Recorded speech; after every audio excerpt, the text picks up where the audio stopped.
Oração no monte. Qual a minha opinião? Nós temos que analisar o contexto dos eventos bíblicos. Não tirar um versículo de um contexto e empregar a ele as nossas impressões para justificar as nossas atitudes, seja quais forem.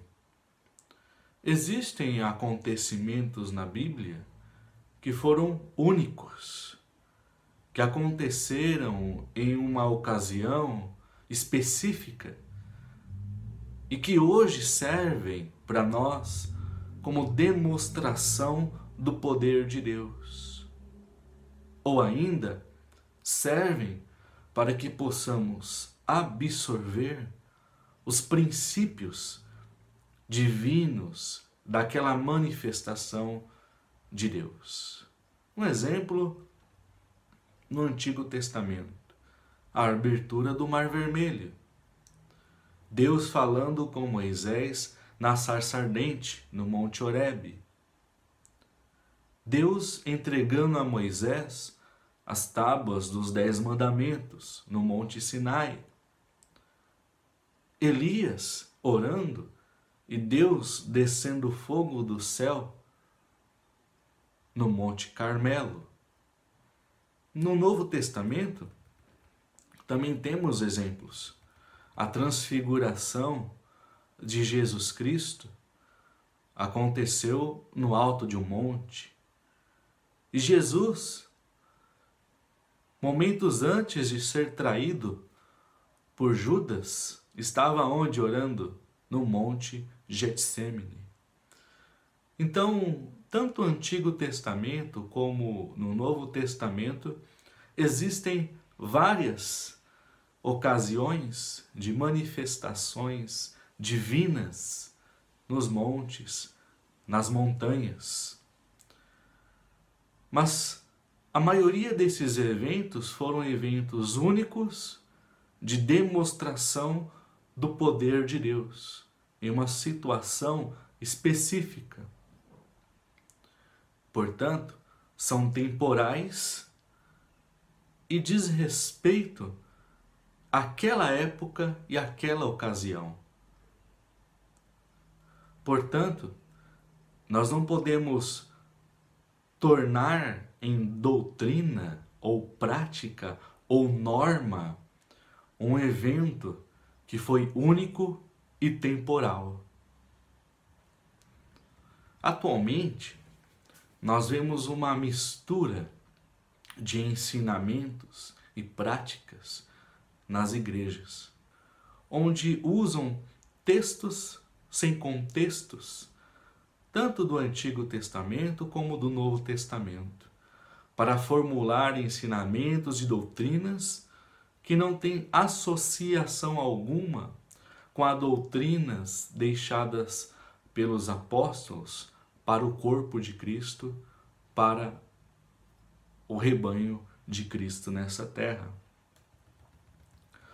Os ensinamentos e doutrinas para os chamados filhos de Deus, para os discípulos de Cristo, podem ser extraídas dos evangelhos e das epístolas dos apóstolos. E não vemos nenhum ensinamento ou mandamento falando a respeito de orar em montes, ou que a oração feita nas montanhas é mais poderosa.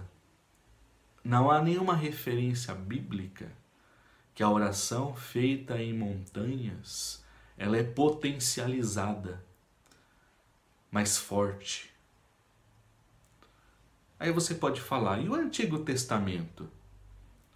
Devemos lembrar que o Antigo Testamento é uma sombra, é uma manifestação parcial do que aconteceria de forma efetiva, definitiva e suficiente na pessoa de Jesus Cristo. Como diz em Hebreus 1:1, que aos nossos pais ou aos patriarcas, Deus falou de muitas formas através dos profetas. Mas nesses últimos dias, Ele nos falou através de seu Filho, ou seja, Jesus Cristo. Por isso, quando lermos, o Antigo Testamento, temos que ler sob a ótica interpretativa de Jesus Cristo.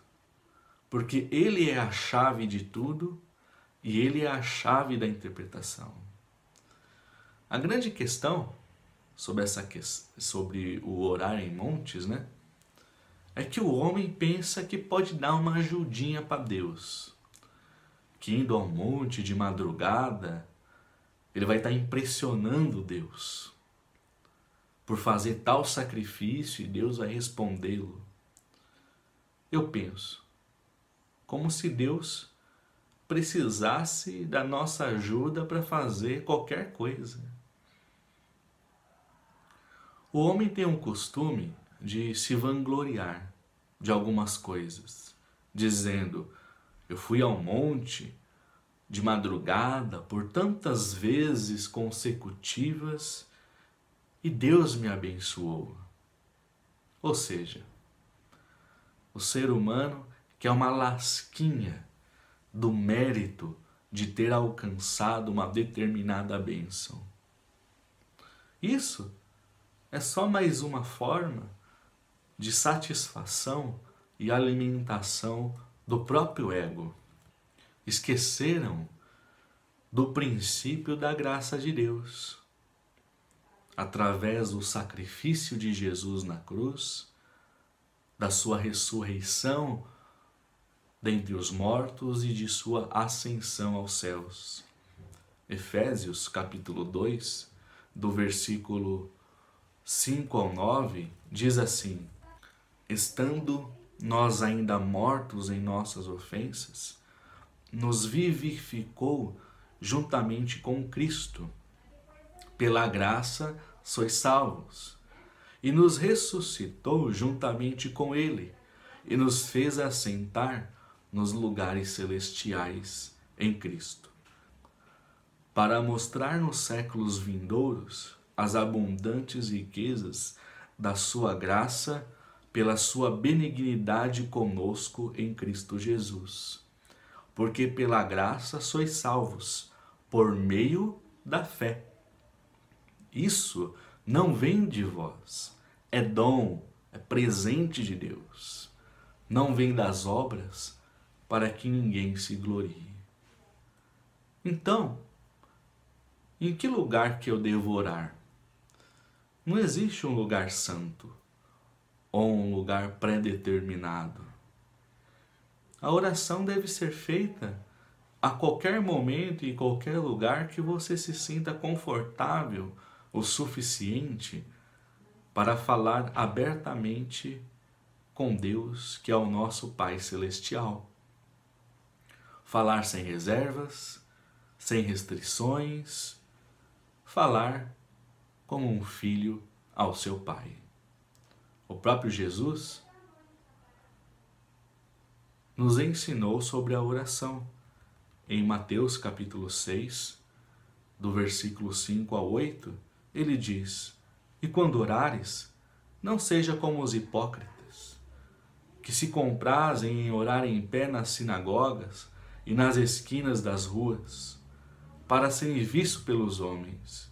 Em verdade vos digo que já receberam o seu galardão. Mas tu, quando orares, entra no teu aposento e fecha a tua porta. Ora a teu Pai que está em secreto, e o teu Pai que vê em secreto te recompensará publicamente.